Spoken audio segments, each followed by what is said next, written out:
Bien, estamos de regreso ya con nosotros en el estudio. Se encuentra Víctor Hugo Albán, presidente del Colegio de Economistas. Con él vamos a analizar el tema de la ley de plusvalía. ¿Qué tal? Muy buenos días. Gracias por acompañarnos. Gracias a ustedes. Bueno, es importante que la comunidad sepa a través de este prestigioso medio de comunicación cómo está el tema de la ley de plusvalía.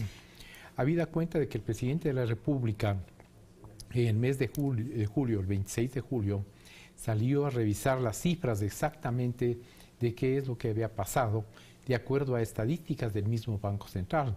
Y había un decrecimiento en el sector de la construcción, en la industria de la construcción, del 7% admitido por el Banco Central. Menos 7.3, admitido precisamente cifra por el Banco Central. Obviamente nosotros tenemos nuestras propias estadísticas y las cámaras también. Las cámaras dicen que cayó un 50%. Nosotros somos un poco más conservadores y creemos que está en un 35% la caída de la construcción, ¿no? ¿La ley de plusvalía perjudica al sector inmobiliario? Por supuesto, no, está mal elaborada, mal concebida.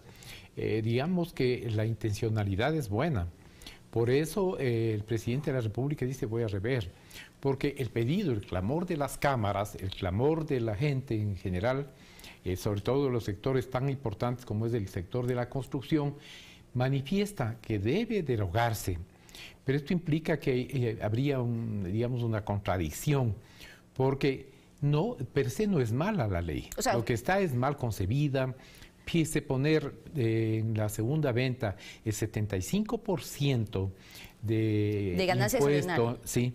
Entonces ahí empieza el estudio socioeconómico. ¿Cuándo es la segunda venta? ¿Cuándo es la primera? Porque siempre habrá alguien que venda, ¿no es cierto? ¿Es el primero o el segundo? Esa parte no ha clarificado, y como no hay un reglamento, la situación se ha puesto más compleja. Entonces tuvo un golpe, digamos, adicional al del COTAD, la ley de plusvalía, y un tercero, la ley de herencias.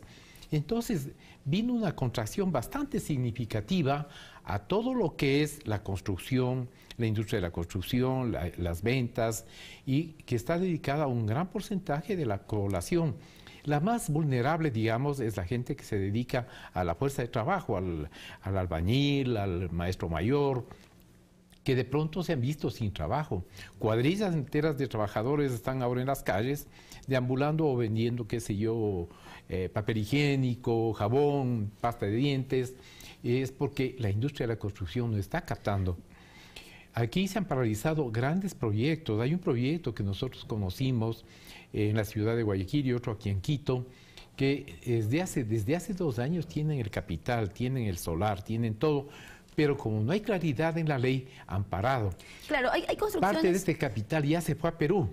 No, tuvimos una reunión con unos economistas peruanos que son muy importantes, ¿no?, aquí en Quito. Y gran sorpresa para nosotros, venía Felices y dice, el mayor inversor, el mejor inversor del Perú es este rato el ecuatoriano.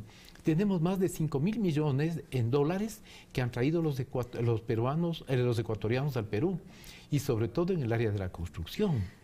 Esto nos asusta, ¿no? Y hemos clamado al señor presidente, porque tuvimos una entrevista como Colegio de Economistas con el señor presidente de la República y él ofreció. Ahora es importante anotar que hemos hecho un acercamiento nosotros con los representantes de las cámaras, con los asambleístas. Hay asambleístas que son muy capaces, ¿no es cierto? Yo diría, no han dejado solamente la política, están mezclando la política con la técnica. Diga usted hablar, por ejemplo, de Fernando Torres de Ambato, asambleísta del Partido Social Cristiano. Es un hombre bien centrado. Al otro lado, Pavel Muñoz. Es un hombre también muy centrado.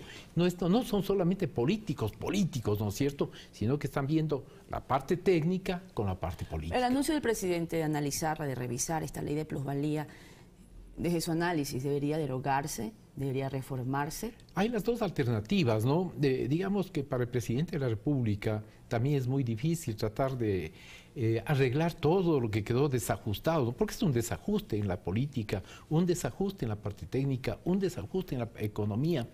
Y lo que es más grave, tenemos nosotros serios conflictos en la parte del empleo, ¿no es cierto? Que es lo que nosotros como colegio, en la parte social, vemos. La gente está clamando por qué los grandes constructores han paralizado o otros van camino. Uribe dice, si no se arregla esto, cierro también.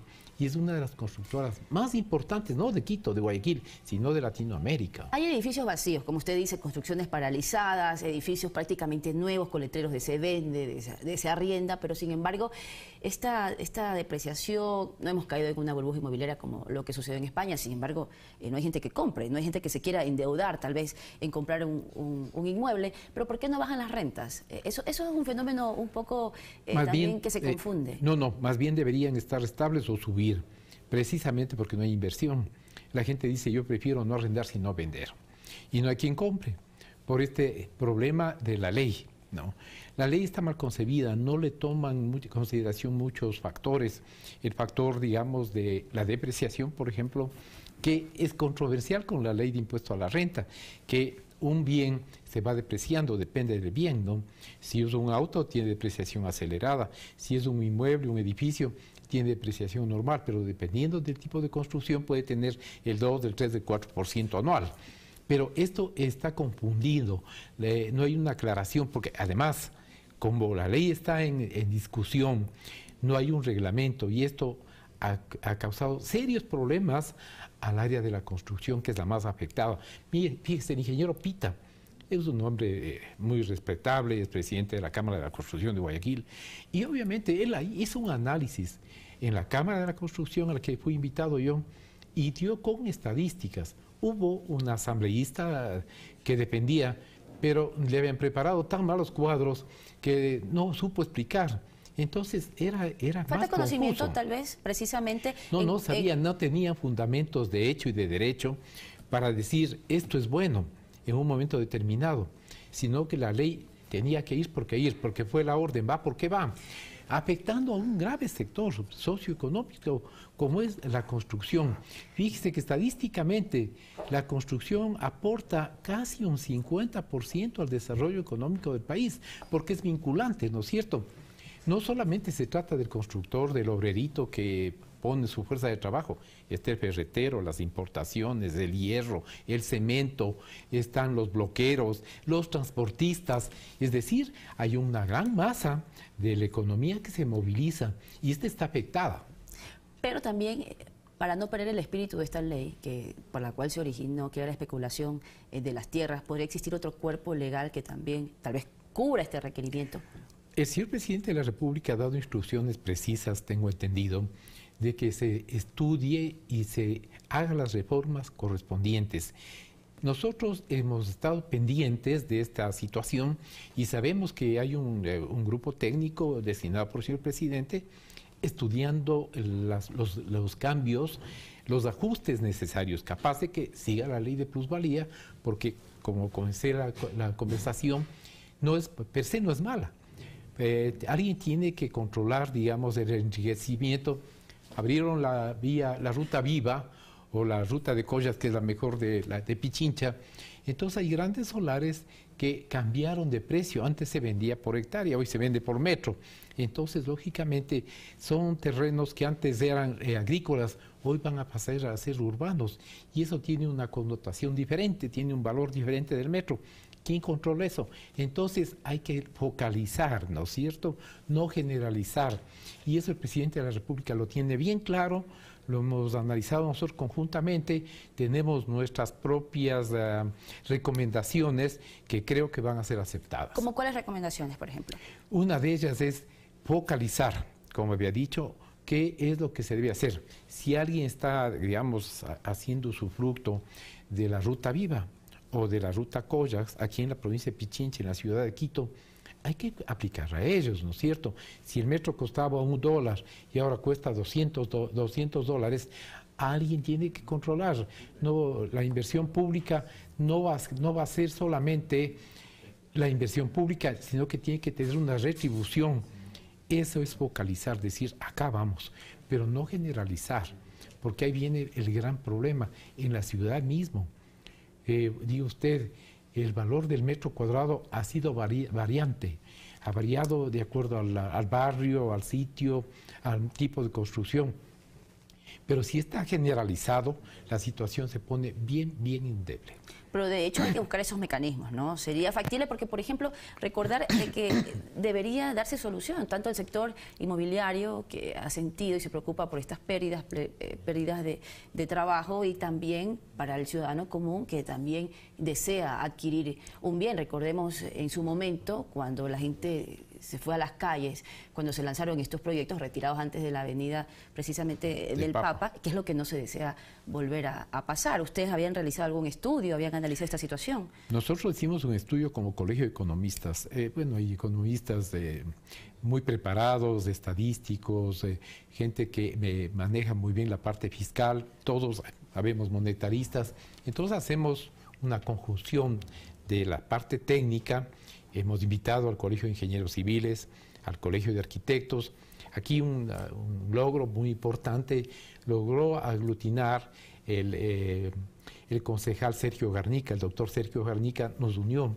Y obviamente él lo unió por el COTAD, y él es opositor al COTAD, porque también es una legislación que agrava el desarrollo de las ciudades grandes como es Quito, ¿no? En donde están atacándose. Las grandes urbes atraen a la gente por la mano de obra, y este rato está paralizado. Ahora no solo es nacional, sino internacional. Pero en su momento se lo hicieron conocer al expresidente Rafael Correa este análisis que ustedes habían realizado. Por supuesto, nosotros le viabilizamos a través del Servicio de Rentas Internas. ¿Quién nos abrió las puertas, no? El actual director en ese entonces era su director, Leonardo Orlando. Y él tuvo varias entrevistas con nosotros, es un excelente economista. Y él entregó los estudios porque uno de los partícipes eran ellos, ¿no? El de la Dirección de Rentas Internas era el responsable de la elaboración de y de la ejecución actualmente. Entonces nosotros hicimos llegar a través de ellos la apreciación que teníamos nosotros, que era coincidente con las cámaras de la construcción, con los colegios profesionales como el de ingenieros civiles, el de arquitectos, etcétera, que estaban muy preocupados y sabían lo que podía venirse, y se está dando, que era un retroceso a toda la industria de la construcción. ¿Son buenas noticias para el sector inmobiliario esta revisión que ha anunciado el presidente Lenín Moreno? Bueno, de todas maneras, no se ha dejado, digamos, de seguir estudiando esto. Hay un grupo muy importante donde están economistas. El economista Maldonado, ojalá me estuviera escuchando, que hizo una reunión de varios colegios, de las cámaras, de los vendedores, de los de inmobiliarios, que están afectados, ¿no? Ellos no están con ventas y todo, y eso afecta al desarrollo económico del país. Ellos hicieron su propuesta al presidente de la República, es decir, el presidente de la República ha aceptado todas las recomendaciones, las propuestas, no solamente del Colegio de Economistas, no del Colegio de Ingenieros, no de las cámaras, sino de grupos que están afectados socioeconómicamente. Muy bien, muchísimas gracias por acompañarnos, Víctor Hugo Albán, en su análisis frente a una posible reforma y revisión de la ley de plusvalía. Hacemos una pausa y regresamos con más noticias.